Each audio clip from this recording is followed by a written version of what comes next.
தந்தி தொலைக்காட்சி நேயர்களுக்கு வணக்கம். நல்லதை சொல்வோம், நல்லதை செய்வோம், நல்லதே நடக்கும். இன்று 10/3/2023 வெள்ளிக்கிழமை.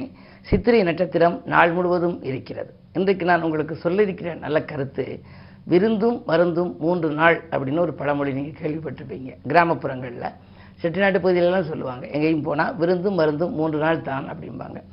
எதுக்கு இப்படி சொல்கிறாங்க அப்படின்னா, ஒரு விருந்து அப்படின்னு போனால், ஒரு வீட்டில் போனோம்னா 3 நாளைக்கு மேலே இருக்கப்படாது. உள்ளபடியே இப்போ விலைவாசி விண்ணை தொடும் அளவு உயர்ந்துருச்சு. இந்த நேரத்தில் அவர்கள் நம்ம சிரமப்படுத்தப்படாது அப்படின்ட்டு போனோமா வந்தமானு வரணும். அதனால தான் முன்பெல்லாம் நகரத்தார்கள் பகுதியில் 6 நாள் கல்யாணம். முதல் நாள் அன்னைக்கு முகூர்த்தக்கால் நாட்டினதுலேருந்து அதுக்கு அடுத்தது கூடியாக்கி உண்ணுதல், படைப்பு, கல்யாணம் அப்படின்னு சொல்லி கல்யாணம் சொல்லுதல், அதுக்கு பிறகு கல்யாணம், அதுக்கு மறுநாள் மறு வீடு வர்றது, இப்படியெல்லாம் சொல்லி எல்லா நாட்களுக்குமே உறவினர்கள் கூடியிருப்பாங்க. கூடி ஆக்கி உண்ணுதல்லாம் உறவினர்கள்லாம் கூடி ஆக்கி உண்ணுறது. ஆனால் இப்போ 7 நாள் கல்யாணம் எல்லாம் ஒரே நாளையில் முடிஞ்சிருச்சு. ரொம்ப இடங்களில் சில சமயங்களில் அந்த நிகழ்ச்சி முடித்த உடனேயே சாயந்தரமே நீங்கள் அவங்கள பார்க்க முடியாது. அது வரைக்கும் அந்த கல்யாணங்கள் மிக மிக சுருக்கமாக வந்துருச்சு. காரணம் என்னென்னா, அவங்க யுகமும் மாறிக்கினே வருது. அப்படி இருக்கிற பொழுது விருந்தும் மருந்தும் 3 நாளுங்கிறதுல ஒரு விருந்து அப்படின்னு எடுத்துக்கணும்னா, ஒரு வீட்டுக்கு போகிற போது அவங்க சப்போர்ட்டில் ஒரு 3 நாள் இருக்கலாம். அதுக்கு மேலே இருந்தால் கசந்து போயிடும். விருந்தும் மருந்து 3 நாள். ஒரு மருந்து அப்படின்னா சாப்பிட்டோன்னா குணமாக்கணும், இல்லைனாலும் 2ஆம் தரம், இல்லைன்னா 3ஆம் தரம். 3 நாளில் குணமாக்கினா தான் அந்த மருந்து நல்ல மருந்துன்னு அர்த்தமா. அதே மாதிரி விருந்தும் 3 நாள் நம்ம இருந்தால் தான் அந்த விருந்துக்கு உபசரிக்கிறவங்க சந்தோஷமாக இருப்பாங்க. உடனடியாக சரி வந்தாங்க போயிட்டாங்க, இன்னும் 2 நாள் கூட அவங்க இருந்திருக்கலாம், நம்ம நல்லா உபசரித்தோமான்னு தெரியலையே அப்படிலாம் நினைப்பாங்க. இப்படிப்பட்ட இந்த பழமொழிகள் செட்டிநாட்டு பகுதியில் மட்டுமில்லை, இது உலகெங்கிலும் இருக்கிற பழமொழி. இந்த பழமொழிகளை எல்லாம் நாம் ஆராய்ந்து அதன் வழியாக நாமும் நம் வாழ்க்கையை மேற்கொண்டால் நம்முடைய வாழ்க்கையும் வளமாகும். மற்றவர்கள் எண்ணங்களை புரிந்து கொண்டு நடப்பதன் மூலமாக நம் வாழ்க்கையும் உயரும் என்ற கருத்தை தெரிவித்து இன்றைய ராசி பலன்களை இப்பொழுது உங்களுக்கு வழங்கப் போகின்றேன். மேசராசி நேயர்களே, உங்களுக்கெல்லாம் முயற்சிகளில் வெற்றி கிடைக்கின்ற நாள். இந்த முன்னேற்ற பாதையில் நீங்கள் அடியெடுத்து வைக்கப் போகின்றீர்கள். ஜென்மத்தில் இருக்கும் ராகுவால் உங்களுக்கு பணப்புழக்கம் நன்றாக இருக்கும். உறவினர்கள் மட்டுமல்ல, உடன் இருக்கும் நண்பர்களும் உங்களுக்கு உதவிக்கரம் நீட்டுவார்கள். இந்த நாள் உங்களுக்கு ஒரு யோகமான நாள். ரிஷபராசி நேயர்களே, உங்களுக்கெல்லாம் இன்று சொல்லை செயலாக்கி காட்டும் நாள். துணிவும் தன்னம்பிக்கையும் கூடும். தொழிலில் கூட புதிய முதலீடுகள் செய்யலாமா என்று சிந்திப்பீர்கள். அதற்கு பின்னாலே உங்களுக்கு சூரியனும் புதனும் இணைந்திருக்கிறார்கள். புது ஆதித்ய யோகமும் உங்களுக்கு இருக்கின்றது. புத ஆதித்ய யோகம் இருப்பதனாலே பெற்றோர் வழியில் இருந்த பிரச்சனைகள் உங்களுக்கு தீரும். மாமன் மைத்துன வழியில் உங்களுக்கு மனக்கலக்கங்கள் அகலலாம். சேமித்த பணம் கரைந்து விட்டது என்று கவலைப்பட்டவர்களுக்கு மீண்டும் சேமிக்கக்கூடிய ஒரு சூழல் உருவாகலாம். லக்னத்திலே, அதாவது உங்களுக்கு ராசியிலேயே செவ்வாய் இருக்கின்றார். எனவே செவ்வாய் பலம் பெற்றிருக்கின்ற பொழுது உங்களுக்கு உடன்பிறப்புகள் வழியிலும் உங்களுக்கு ஒத்துழைப்புகள் கிடைக்கும்.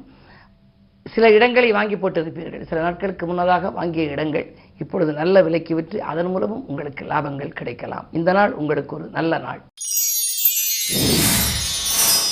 மிதுனராசி நேயர்களே, உங்களுக்கு அஷ்டமத்து சனியின் ஆதிக்கம் மேலோங்கி இருக்கிறது. எனவே முக்கிய புள்ளிகளால் உங்களுக்கு சில பிரச்சனைகள் வரலாம். சிலரை பகைத்துக் கொண்டிருப்பீர்கள். பகையின் காரணமாக நல்ல வாய்ப்புகள் எல்லாம் உங்களுக்கு நழுவி செல்லப் போகின்றது. உத்தியோகத்தில் கூட மேலதிகாரிகளின் கோபத்திற்கு ஆளாக நேரிடும். சில பொறுப்புகளை நீங்கள் மற்றவர்களிடம் ஒப்படைக்கக்கூடாது. உங்களிடம் மேலதிகாரிகள் கொடுத்த பொறுப்பை நீங்கள் சக பணியாளர்களிடம் ஒப்படைத்தால் அது நடைபெறாமல் போகலாம். அதன் மூலமும் பிரச்சனைகள் வரலாம். அதே நேரத்தில் 12 செவ்வாய் இருப்பதால் பயணங்களாலும் உங்களுக்கு அலைச்சல் இருக்கும் இதுவிட ஆதாயம் கிடைக்காது. கடகராசி நேயர்களே, உங்களுக்கெல்லாம் 7லே சனி, கண்டகச்சனியின் ஆதிக்கம் இருந்தாலும் கூட இன்றைய பிரச்சனை இன்று நல்ல முடிவுக்கு வருகின்ற நாளாகவே இருக்கின்றது. இன்று உங்களுக்கு ஒரு இனிய நாளாகத்தான் அமையப் போகின்றது. காரணம், நட்சத்திரம் சித்திரை நட்சத்திரம். சந்திரபலம் உங்களுக்கு மாலை 5:51 வரை 3ஆம் இடம் எனப்படுகின்ற முன்னேற்றம் தரக்கூடிய, முயற்சி எடுப்பதிலே வெற்றி கிடைக்கக்கூடிய இடத்தில் இருப்பதால் இந்த பகல் பொழுது உங்களுக்கு நன்மையாகவே இருக்கின்றது. அது மட்டுமல்ல, உங்களுக்கு அஷ்டமத்திலே சூரியன் இருப்பதனாலே அரசு வேளையில் ஒரு சிலருக்கு சில தொல்லைகள் வரலாம். இதிலும் கணக்கு வழக்குகளை கச்சிதமாக வைத்துக் கொள்வது நல்லது. புதன் மறைந்திருந்தால் மறைந்த புதனால் நிறைந்த தனலாபம் கிடைக்கும் என்பார்கள். அந்த வகையில் பொருளாதாரத்தில் நிறைவு ஏற்படும். மனக்கலக்க மகள இன்று வெள்ளிக்கிழமை என்பதால் அம்பிகை வழிபாட்டை மேற்கொள்வது நல்லது. சிம்மராசி நேயர்களே, உங்களுக்கெல்லாம் இன்று அஷ்டமத்திலே குரு பகவான். அஷ்டமத்தில் குரு இருக்கின்ற பொழுது அலைச்சலுக்கேற்ற ஆதாயம் கிடைக்காது. செலவுகள் கூடுதலாக இருக்கும். யாரையேனும் நம்பிப்போய் ஏதேனும் நீங்கள் தொடங்கலாம் என்று நினைத்தால் அந்த நம்பிக்கைக்கு பாத்திரமாக அவர்கள் விளங்க மாட்டார்கள். அதே நேரத்தில் செவ்வாய் 10ல் இருக்கின்றார். 10ல் செவ்வாய் இருப்பதால் புதிய ஒப்பந்தங்கள் உங்களுக்கு வரலாம். இருந்தாலும் கூட யோசித்து கையெழுத்திடுவது நல்லது. கன்னிராசி நேயர்களே, உங்களுக்கெல்லாம் மாலை 5:51 வரை சந்திரன் உங்கள் ராசிக்குள் இருக்கின்றார். லாபாதிபதி உங்கள் ராசியில் இருக்கின்ற பொழுது இன்று பகல் முழுவதும் உங்களுக்கு நல்ல பலன்கள் கிடைக்கும். நினைத்தது நிறைவேறும். அயல்நாட்டிலிருந்து கூட அனுகூலமான தகவல்கள் வரலாம். நேற்று நடைபெறாமல் இருந்த ஒரு சில காரியங்கள் இன்று நடைபெறும். தாய் வழி ஆதரவு கிடைக்கும். உத்தியோகத்தில் கூட புதிய வேலைக்காக நீங்கள் முயற்சி எடுத்திருந்தால் சம்பளம் கூடுதலாக வரக்கூடிய ஒரு புதிய உத்தியோகம் உங்களுக்கு வருவதற்கான அறிகுறிகள் தென்படும். இந்த நாள் உங்களுக்கு அதிர்ஷ்டமான நாள். துலாம் ராசி நேயர்களே, உங்களுக்கெல்லாம் இன்று மாலை 5:51 மேல் உங்கள் ராசிக்குள் சந்திரன் வருகின்றார். ஜென்மத்திலே கேது இருக்கின்றார். ஞானகாரகன் கேது இருக்கின்ற பொழுது ஆன்மீக நாட்டம் அதிகரிக்கும். இருந்தாலும் கூட உங்களுக்கு நிம்மதியாக எதையும் செய்ய இயலாது. நிதானத்தோடு நீங்கள் இருக்க வேண்டும். பொதுவாகவே உங்களிடம் யாரேனும் ஒரு பொறுப்பை ஒப்படைத்தால் அதை நிறைவேற்ற முடியாது. மனக்கலக்கங்கள் அதிகரிக்கும். கடந்த சில மாதங்களாகவே உங்களுக்கு நிலைமை சீராகவில்லையே என்று கவலைப்படுவீர்கள். உத்தியோகமாக இருந்தாலும் சரி, தொழிலாக இருந்தாலும் சரி, தடைக்கற்கள் நிறைய வந்து கொண்டே இருக்கிறது என்று கவலைப்படுவீர்கள். பொதுவாக வெள்ளிக்கிழமை என்று வந்தாலே உங்கள் ராசிநாதன் சுக்கிரன் என்பதனாலே இன்று ஏதேனும் தெற்கு நோக்கிய ஒரு அம்பிகையை நீங்கள் வழிபட்டு வந்தால் தேங்கி கிடந்த காரியங்கள் துரிதமாக நடைபெறும். விருச்சிக ராசி நேயர்களே, உங்களுக்கு இன்று வெற்றி செய்திகள் வீடு வந்து சேருகின்ற நாள். இன்று உங்களுடைய ராசிக்கு அதிபதியாக விளங்கும் செவ்வாய் உங்கள் ராசியை பார்க்கின்றார். எனவே காரகன் தன் பாவத்தை பார்த்தால் காரக பாவனாஸ்தி என்பார்கள். எனவே தைரியமும் தன்னம்பிக்கையும் கூடும். திட்டமிட்ட காரியம் திட்டமிட்டபடியே நடைபெறும். நிகழ்கால தேவைகள் உடனுக்குடன் பூர்த்தியாகும். நண்பர்களும் சரி, உறவினர்களும் சரி, போட்டி போட்டுக்கொண்டு உதவுவார்கள். உத்தியோகத்தில் கூட மேலதிகாரிகள் உங்கள் கருத்துக்களுக்கு ஒத்துக்கொள்வார்கள். அது மட்டுமல்ல, நீங்கள் கேட்ட சலுகைகளையும் கொடுப்பார்கள். விஐபிக்கள் வீடு தேடி வந்து உதவிக்கரம் நீட்டும். இந்த நாள் உங்களுக்கு யோகமான நாள். தனுசு ராசி நேயர்களே, உங்களுக்கெல்லாம் இன்று தடைக்கற்கள் படிக்கற்களாக மாறுகின்ற நாள். இன்று தட்டுப்பாடுகள் அகலும். தனவரவு திருப்தி தரும். 2இல் சனி இருக்கின்றார்.